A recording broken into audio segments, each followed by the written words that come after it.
Nancy Brown, Transportation Director at Everett Public Schools.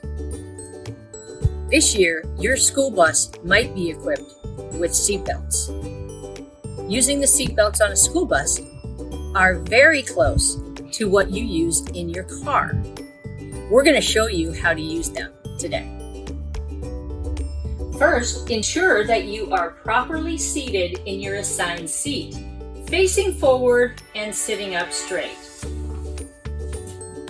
Second, pull the seat belt away from your body while making sure the belt is not twisted. Pull across your body and insert the end into the buckle. Listen for the buckle to click. Pull the shoulder strap to tighten the seat belt. Give it a tug. Make sure your shoulder strap is on top of your shoulder. Guide the seat belt adjuster down to your shoulder. Make it snug. That's all there is to it. Click, tug, snug for a safe bus ride.